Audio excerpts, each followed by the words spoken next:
Good afternoon, everybody. Is this on? Yes. I'm William Ishmael. I'm just welcome you. Can you louder? Logan, can you make it louder? Is that louder? Oh, geez, that's louder. Right. Now can you hear me?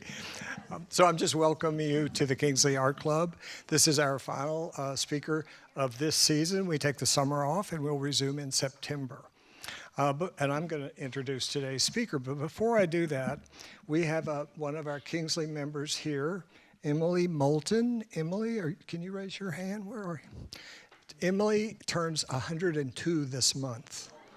Right.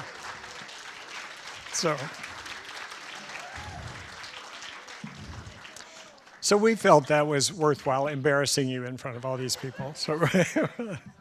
I'm going to just do a very quick introduction for Ron, because looking at the audience, I think 75% of you people are basically friends of his. So you know his history, you know where he's been, you know where his skeletons are buried.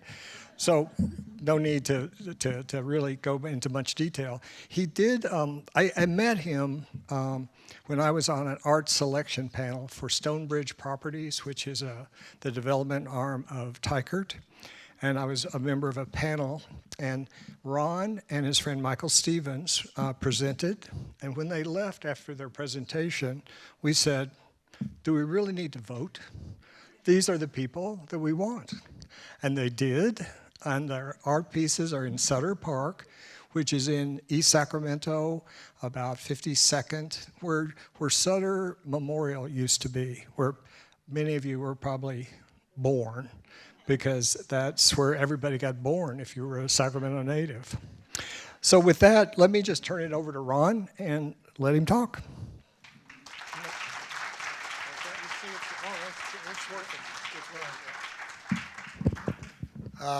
Well, welcome. I see a lot of familiar faces, so this is going to be easier for me, I think. I started getting serious about drawing when I was just in junior high, my first elective class, and it's all I wanted to do. I found another way I could express myself. Can you hear me okay? I found a way to express myself, and I just loved everything about being in an art class. That's all I wanted to do. And we had binders then, and I would just draw the whole time I was in any math class. I was drawing 5-6 hours a day, and primarily cartoons that would amuse my friends. And I remember asking Mr. Hoyle, my junior high teacher, can I get in an advanced art when I go to high school? And he said, no, you got to be back in beginning again.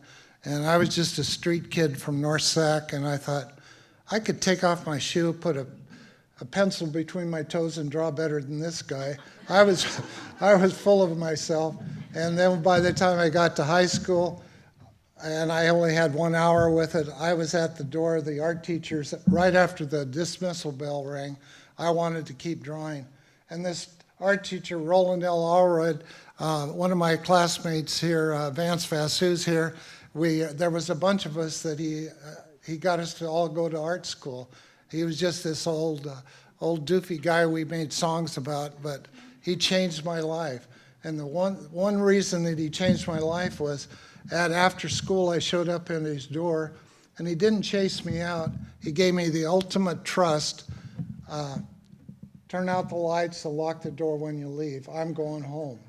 I was unsupervised in a classroom full of supplies and tables I could spread out, and I could work until it got dark, and then I ran home. That period changed my life. But the real gift of this guy, the real gift, he didn't give me an assignment.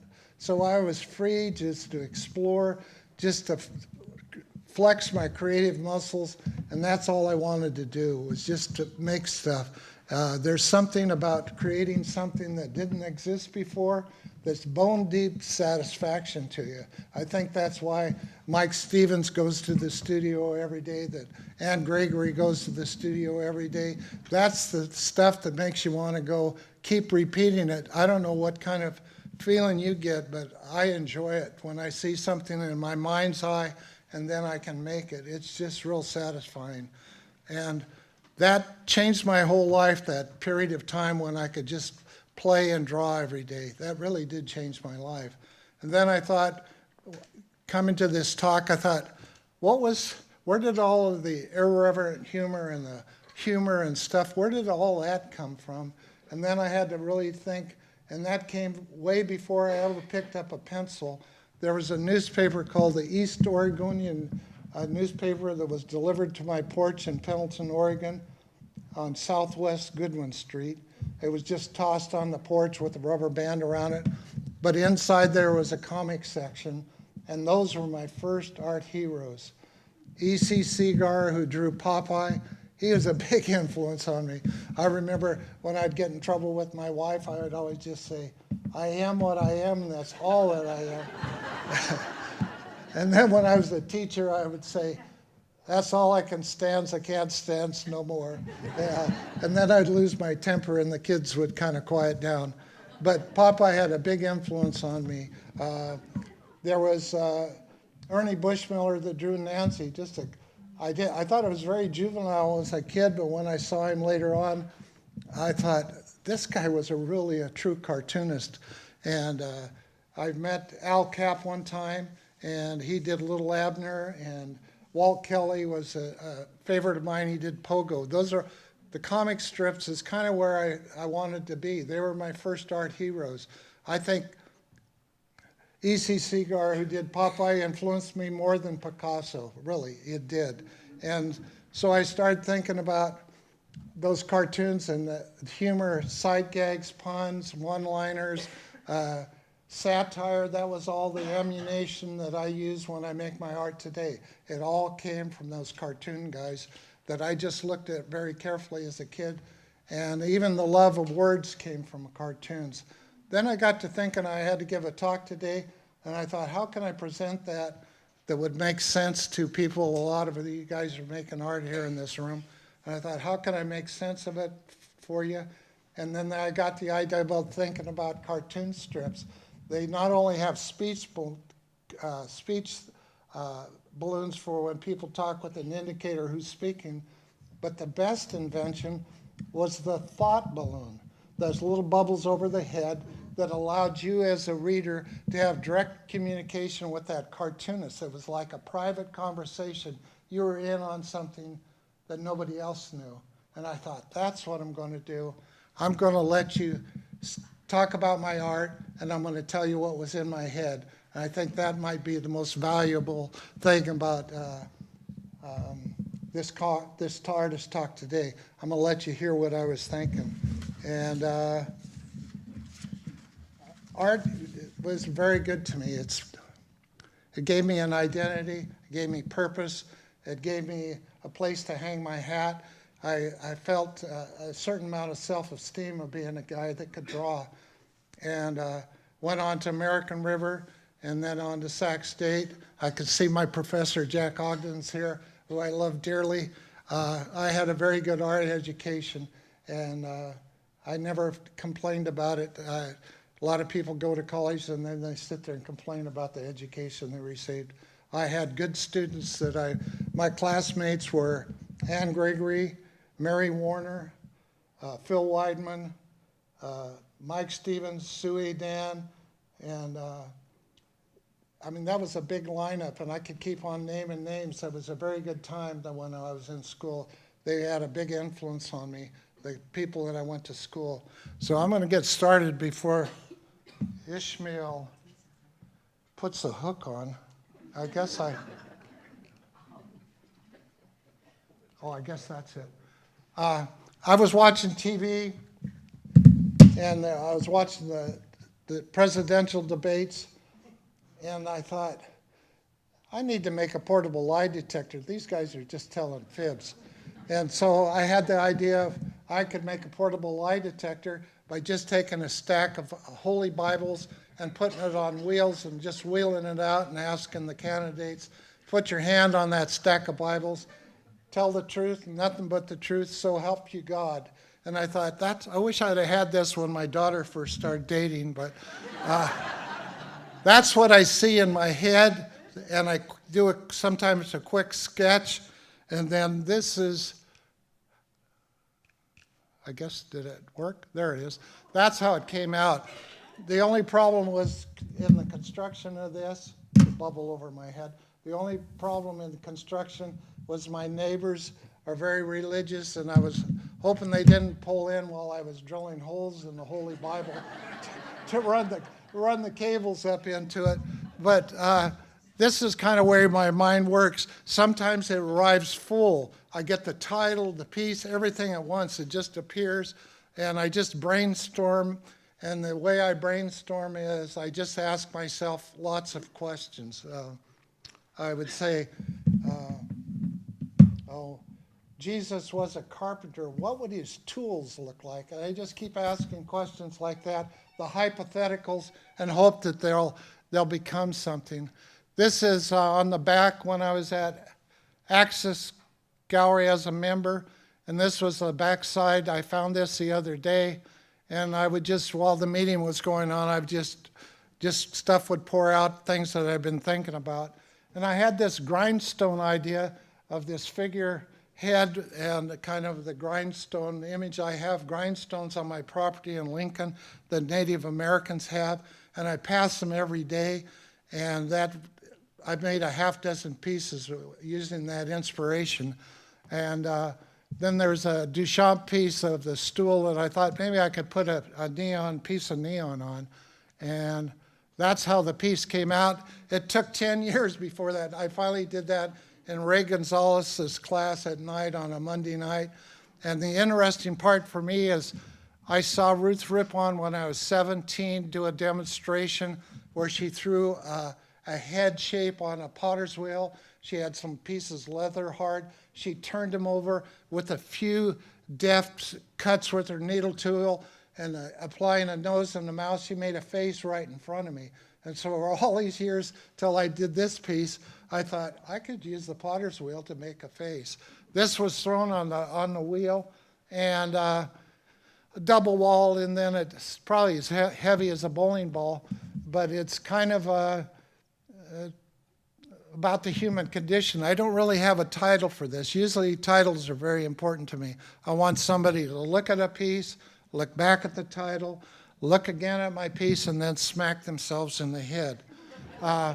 I had a teacher, and Gregory, you might want to write this one down, who told me when I was showing off as a young student, he said, it's as important what you leave out as what you put in, Ron Peetz.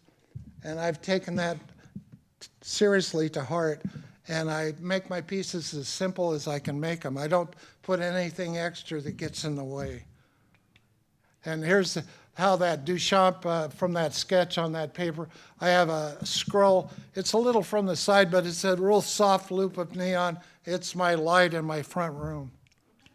And the next part are pieces that normally don't make shows. I wanted to show you my text-based work that I did when I was started doing it when I was in college. Probably came from a Greek, this is not a pipe. I like the idea. Words are, to me, as cool as imagery. So I try to do that. And this is the first of those slides. This came from a conversation I had with a poet, mentor, friend of mine, Phil Weidman. He wrote the Slant Step book. I used to ride shotgun on a lot of his projects. He was 10 years older than I was, and a very good mentor to me. He filled in all the parts that I didn't get from my education in college. But he told me he knew his days were numbered, and he said to me, I'm kind of looking forward to experience it. And I couldn't believe it because that was the first guy I ever heard that wasn't afraid of dying. And it kind of bothered me, but he saw maybe that it would be a different experience, that it would be like a porthole that he might be able to walk through and have a different kind of existence.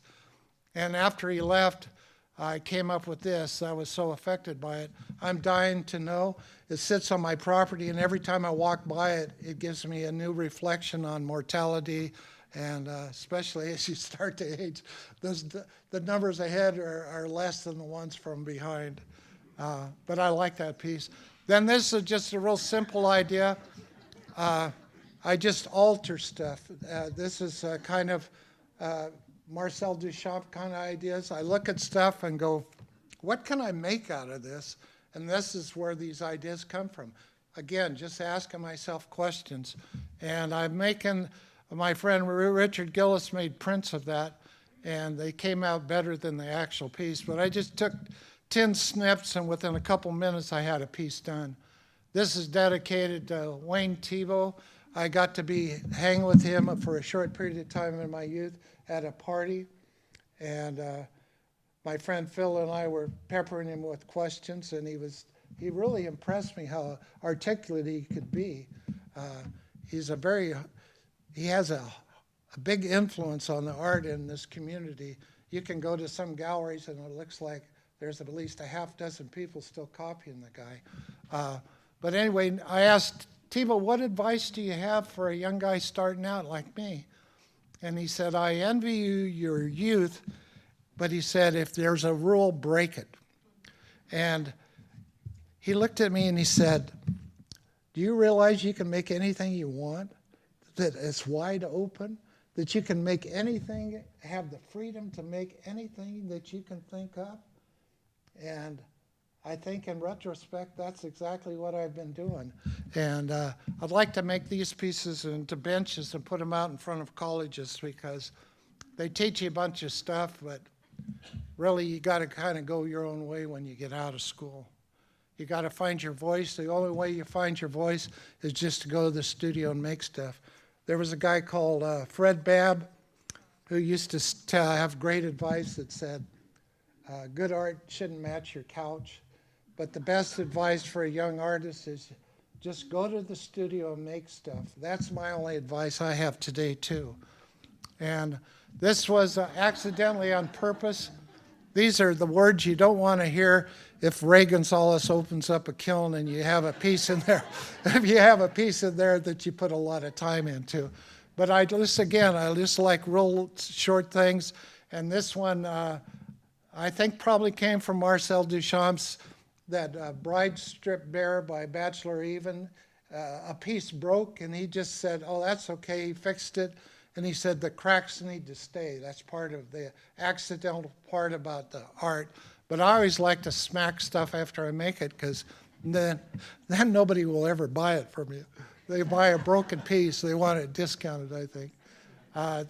Again, this one, I asked myself, how do I slow up people walking through the gallery? And when I had a show with Barry, people would just walk in when we first had those Saturday things, but they were like they were on a conveyor belt. They just walked in and walked out. They hardly even looked at your art. So how do you slow people up? And I would put stuff on the floor. I would make stuff enigmatic enough that slowed them up. This one came from the idea, what can I put in the corner of a gallery? That's all I made the piece about. That was the question. And I decided I could use mirrors. And then I thought, what word could I use that would reflect and give you that epiphany? And that was the aha moment. And that came out, and really I kind of like it. Mirrors are a real cheap way to do illusions. I got to do more of them. I did some in college, but I still enjoy doing them. And this one, John Stevenson purchased from me, and he has it hanging over his bed. And at first I was upset about that. But this Darwinian adaptation that the moose has carrying around on his head does all kinds of interesting functions. It amplifies their hearing. It allows them to have display. The guy with the biggest rack and the most muscles, he gets the most mates in the herd.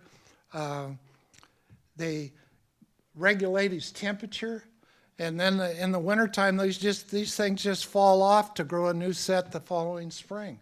And allows them not to carry 50 pounds around trying to get food in the wintertime.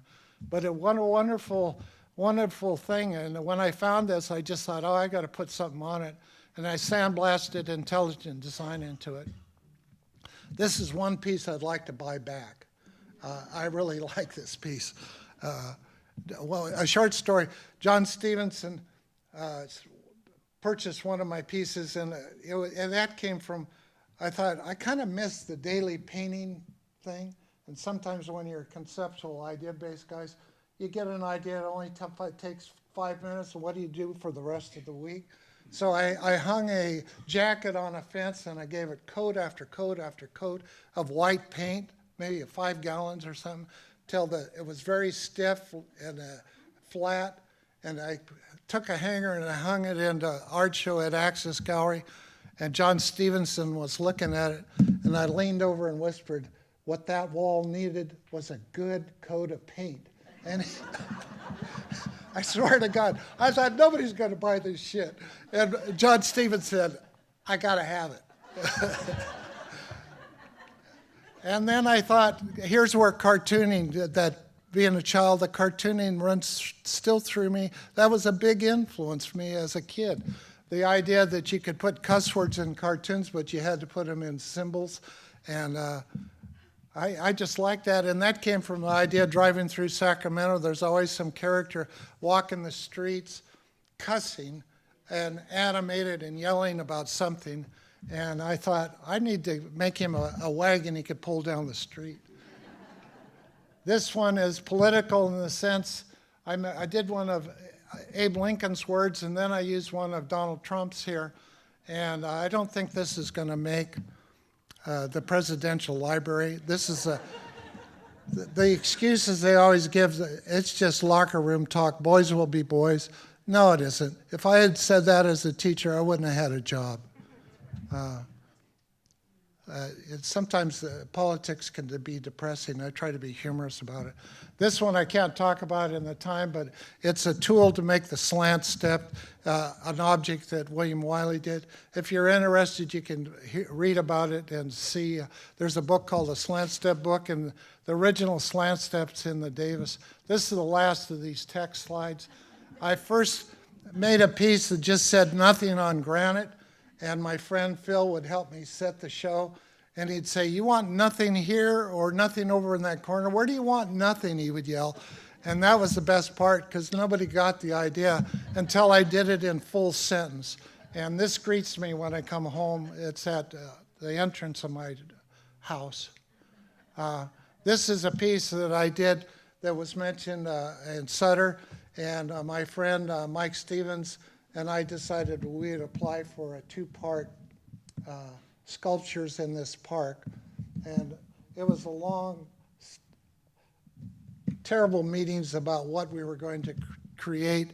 And finally, Mike just broke the ice and just made his own art. And this is a wonderful bronze piece that's about 7 feet tall. And it's just marvelous, his ingenuity. He took sticks to make all of the stick man carrying a stick for a nose, stick dog with a stick in his mouth. And then they looked at me and I had to do the opposite end, kind of bookmark. He had established that. So they asked, can you do a female figure, Ron? Could you do a dog? And so this is my answer to Mike's piece. And I did a female figure that I first kind of was uncomfortable with, but then I realized that skirt and that round ball would keep kids from climbing and hurting themselves. I didn't want a jungle gym in a park. I didn't want to hear about some kid that broke his arm or something. So that's pretty safe to keep in a public space. The dog in front, you can't really tell. His head is turned, concentrating on the ball she's about to throw, and it was just simple fetch. And I think Mike's is called Big John and Sparky. Is that right, Mike? Yeah, I think so. Anyway, Mike has a show at Barry Sagata up till the 30th. You need to see it. His work never looked better. Barry's got one of the best galleries in town, and Mike's piece, they just look terrific. There's 35 surrealistic pieces in there. You need to go see it. It's wonderful stuff. Here's one that I got from that mirror piece, and I want to make a giant AH as a piece of public art that's on the Sacramento levee someplace where somebody from the West Sac side walking along will look across and have that aha moment because I could reflect it. And my daughter lives in Los Angeles, and from her apartment you can see the Hollywood sign. That's what I wanted. I thought everybody carries a camera. What kind of art can I make that somebody will pull out of their pocket and take a picture of it? And this one, I thought, this is a pretty good idea.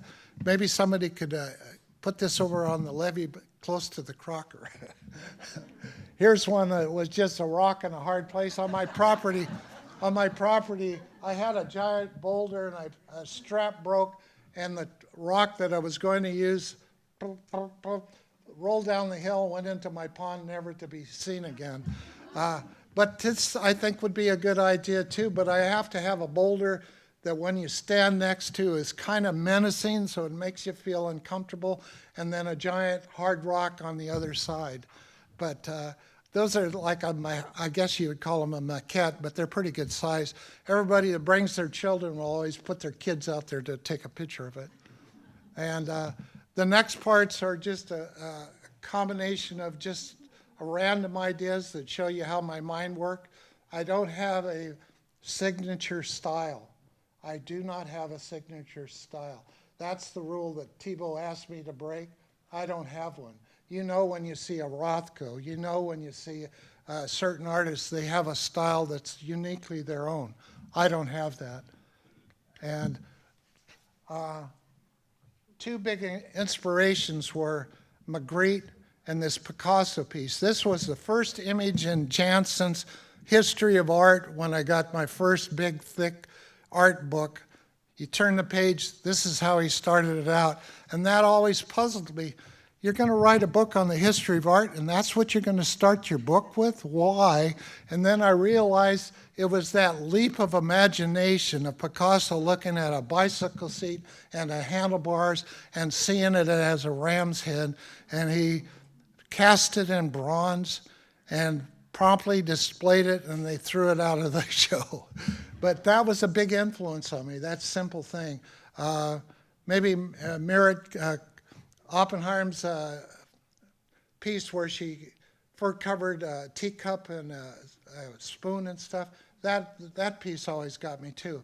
When you take a function of something and destroy it by altering it in a way, and then you can only look at it, I think that's a piece of art. And these are some of the ideas that maybe that followed. I don't have a real good title other than brainstorm. I just know that when I'm fully engaged and thinking about art, the synapses in my brain are firing all kinds of places, from when I was little to when something that happened to me that day. A pencil is just a homage to a pencil. I just love pencils. I used them constantly. I was never, ever bored if I had a pencil. Was ever bored. And in some ways, to be making art is a solitary kind of thing. I've never been bored. I find myself good company. I like to be. Then there's this piece that took me only like a few seconds to create. I just took a razor blade, stuck a glass eyeball in the ball, and said, "I'm done." And but I kind of like it because it's really a nice surrealistic piece. It gives me a lot of pleasure. But again, these pieces are very simple ideas, but they have some legs. People respond to that. And again, as simple as I can make them. As simple as Magritte. He only used two things. That's what I wanted to do. Don't put in too much. When I was at American River, I carried a violin case filled with my oil supplies, and the kids would always yell, "Play me something, man." And I stripped all the handles and the seams off it, shot it full of foam, carbondo, and sanded it smooth till it looked like a Brancusi. Then I simply added legs and a tail on it and gave it a title of Armut after Duchamp's urinal piece. I would still like to do the urinal with legs, but the Collier has a program where artists can come and make a toilet and turn it into something. I think I'd like to do that. I'd like to do the urinal with those kind of legs. This one I really enjoyed. When you alter something, this one gives me great pleasure. And then I found a bedpan and thought, how can I turn this into a dog? It wasn't going to work. And it's from 1917, the bottom, at the same time the urinal that Duchamp had made his urinal, purchased it out of a plumbing supply in New York, Mott's or something. And then this one was from a birdcage show that I did. This has a few more elements. This is about Barry Bonds cheating in baseball by taking steroids. So I look, and then this was something I had never thought. Looking down at a home plate, I realized that it's shaped like a house, and that gave me the whole reference to baseballs. This is a neon piece, again on wheels. Neon's just a beautiful light. This is called Leaving Las Vegas. It's very hard to photograph, but I just love neon light. This hammer that I broke and then fixed, I was an x-ray technician in the service, and I was x-raying stuff all the time when I was at the hospital. They never caught me, but I was dragging stuff in and photographing. Well, the bill for these film must have went down after I left. But this one kind of reminded me of all the steel they put in your arms and when they fix you. So my friend, my wife's friend, Jody Chapman's husband, owned a med center, and he said, "Oh yeah, I'll photograph your stuff or x-ray them for you." So I went with my box. I'm sitting in the waiting room, and I'm in a room full of moaners that are all in slings and arms and crutches, and everybody's in pain in the room except I'm sitting there with this stupid art project in my lap, and the nurse opens up the door and says, "Mr. Peetz, you're first." And I didn't know, do I limp in? I have to do something. And then this was, I think I got this idea from Mike. Mike was making stuff out of rubber, and I found some paint that duplicated the cover, the kind of the look of inner tubes. And I put a valve stem in this, and I just did a spare Brancusi for the Museum of Modern Art to be kept in a closet or a trunk in case the real Brancusi was damaged in any way. And so it's just a pun, but I had fun making it. And when I carved the whole thing and I set it up for the first time, it was in perfect balance. It just surprised me. Brancusi was a wonderful artist. This one I was going to bypass. Judy Chicago did some important feminist work in the 1970s. Dinner Party, and it really kind of started the whole thought about the exclusion of women in art. And I got to thinking about how men always just label stuff like sportsmen and marksmen and human mankind, things like that. I thought we just take labels and put man on it, with excluding half the population. And so I got this idea from tools at Sears that were just craftsmen, so I just put some genitalia on it. But I wanted it to look like an Academy Award one. Then this is another simple, I made a bunch of tools. This is just a hand saw, and I bent it at the wrist, and when I set it up, it just was in perfect balance too. Then when 9/11 happened, I thought, why isn't somebody doing a new Guernica? God, we need a new Guernica. And when that came out of my mouth, I thought, oh, I'll do it. And it reads right to left for me. That's the way I painted it. Twin Towers are breaking apart. People in the street are screaming. And I combined my two favorite guys, Picasso and E.C. Segar, because they drew alike. You couldn't tell the difference. If they drew on the same page, it'd be hard-pressed to tell who was the better draftsman. And Olive's yelling about the price of oil. Bush's shoes has a cross in them because he referred to the war as kind of maybe a crusade, something you don't want to say. And then I use the light bulb in the center as the center point, and then on the left is all the damage we did in Iraq, including the torture of the Abu Ghraib guys, oil fields on fire. Side note, I think when they hung Saddam, they weighed his body down with sandbags or something, and then when they hung him, his head actually popped off, so that's over in the corner. And all those airplanes came from a movie poster, Dr. Strangelove, How to Love the Bomb, that movie a long time ago. I stole those bombers from that movie poster. And here it is on a bomb. I think I kind of like this one better. This is done on porcelain. And I put the whole 9/11 on a bomb's head. And then I did a whole series called The Art of War. This is Syrian piece. The best part about this as being a contemporary artist and trying to make something look old. I just find that ironic part of making art kind of fun. But this guy is almost like a Marvel character. He's got the strength of a lion, he can hear, he's even got wings. And this is just how they portrayed their kings.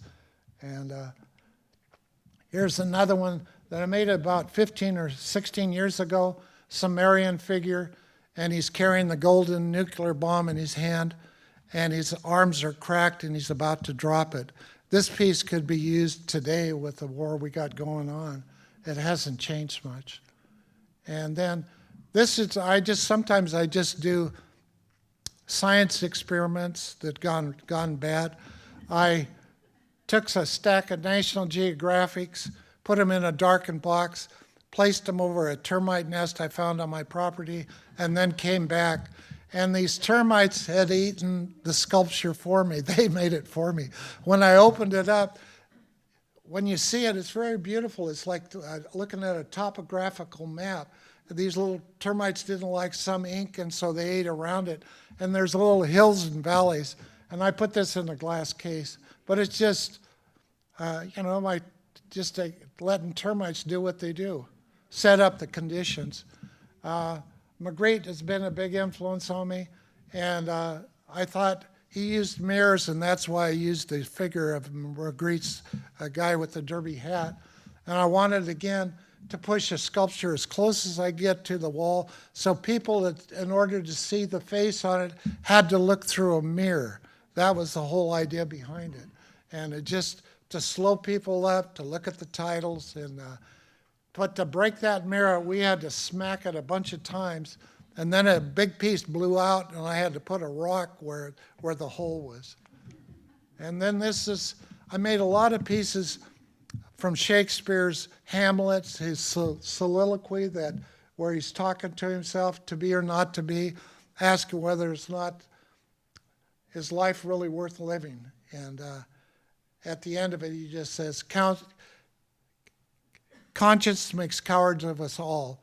And he'd rather live and face all of the stuff that life will bring to him. And I kept thinking about this old punching bag of kind of like life really does punch you in the face. And so I used the punching bag for the face on this. The only interesting part that I found was I wanted to carve in the stool that the boxers sit on. There's a buttocks and a place for his genitalia. And I went to a wood carving place and asked him, do you have anything where I could carve a buttocks into a stool? The guy said, oh, what a great idea. I have the perfect tool, he told me. This is probably influenced by Christo. I have a few Christo prints. It's just duct tape called concealed weapon. I just love duct tape. Duct tape, I think if I might just use more of it. It's just unique stuff, but I like the way it looked. This is a print. My friend Richard gave me that, made a print for me. And then Suzanne had a wonderful show about guns, and this was one that's inside. It says Thoughts and Prayers. I put the title on it, but all these school shootings, they just said, our thoughts and prayers are with the families, but they never do anything about it. Their idea was schools just need to bring back the Bible, and they need to give teachers a gun. And some of the teachers I taught with, you wouldn't want to give them a gun. And then this one, I thought about the violence of gun, and it goes all the way back to me, to Van Gogh, and I put a gun inside of his still life, and that also gave me a title. It's called Still Life. But that guy could paint so well. He made my friend Phil Weidman give up art. When he saw his show, he walked out crying because he knew that he could never reach the level that a Van Gogh got to. And I think that's probably about it. I would like to maybe thank a few people here. There's a lot of people who are influential, and I got to thinking, as you age, you get a little bit of longevity, that the cost of it is you lose friends and family. And I have a lot of family here today. But Mike Stevens and Sue A. Dan have been very good to me over my period. They always included me in shows. My teachers that taught in San Juan are here. My friends from Axis Gallery, Phil and Richard and Sherry Hacker are here, I think. And that was a good experience to be in a group show, a gallery run period of my life, because I could just make anything I wanted and I didn't have to worry about did I sell anything. And that was a lot of freedom. That was a good period in my life. And Phil was responsible. He said, Ron, nobody even knows you in Sacramento. You need to come out of the country and start showing your work. But anyway, how am I doing for time, boys? You're good. I'm still good? You're still good. If you'd like to, we're going to do Q&A unless you'd like to do more presentation. No, I think I tried. I talked pretty fast. You did. It was great. Maybe you could ask for the Q&A then. Yeah, let's do. Well, first, wasn't he great? Yeah, that was wonderful. That was really good. So we do have time for Q&A, and we're recording this, so we'd like you to ask your question into the microphone that Scott has. So I just kicked Sharon, sorry. So if you have a question, just raise your hand and I'll bring the mic over. People are mesmerized. Right. Anyone? Actually, I ate a lot of lead paint as a kid. There you go. If you're wondering Okay. what happened to you. So Sharon's got a question. Yeah. Obviously, you're very intelligent. And what comes first, the idea or you're a draftsman, you can make things with pottery, you can make things with steel, you pull them apart, you remake them. So does your brain ever stop? I was thinking about that. When you're an artist, you have your antenna up all the time looking for ideas. Yeah, all the time. And it wouldn't be any different than a musician or a songwriter that's looking for a line. I remember that Bonnie Raitt song, You Can't Make Me Love You If You Don't, came from a story about a guy that was pissed at his girlfriend and lit her car on fire, and the judge asked, what did you learn? And he said, you can't make somebody love you if they don't. And some songwriter took that one line from that newspaper article, wrote a lovely song for it. So you just have to have your antenna up all the time. Yeah. I don't know. I do sleep once in a while. Yeah. Ray's got a question here. Hey, Ron, can you talk about, and I've heard you say this, you've had a lot of one-man group shows. That, in some ways, when you're talking about it, because I do a lot of stuff, I sometimes get annoyed that nobody asks me to be in a cartoon show or nobody asks me to be in a clay show because they don't really consider me as a ceramics guy. But I was married to a ceramic woman that taught me. Ray taught me a lot. Eric Dolan, Doug Ratliff, all these clay guys all contributed. Garen Curtis was a clay guy. I learned from each of those people. Yeah, I met my wife coming out of Ruth Rippon's class, and she was walking with another girl, and I just said, would you like to go get a pizza at Shakey's? And my wife, Vicki, there was a girl next to her, she just said, I'll go. And that was our first date, and we had a wonderful marriage. And when we bought our property, we didn't have much property. We bought 5 acres in the country. And I said, how are we going to pay for this on this teacher salary? I was just working half-time. And she pointed to her potter's wheel and said, I'm going to start throwing stuff, and you start making stuff. And we sold everything we made, and that's how we paid for our property. So ceramics paid for my land, yeah. Yeah. And Other questions? Oh, over here. Manuel, you're going to make me get my exercise here. I debate that intelligent remarks. So, Pete, so you're really prolific, and I was curious if you've ever had what would be like the equivalent to writer's block, and if so, What did you do to No. to get through with that? Maya Angelou talked about that. She was worried that she would run out of ideas, and she realized the more you use your creative muscle, the more you can pull from it. It's like a muscle. If you don't use it, you lose it. I have people say, "Oh, I don't have any ideas," and that's not true. You talk to them for a few minutes, and they go, "Oh, I got an idea. Yeah, I can make stuff." It's just you got to use it or you lose it. Oh, over here.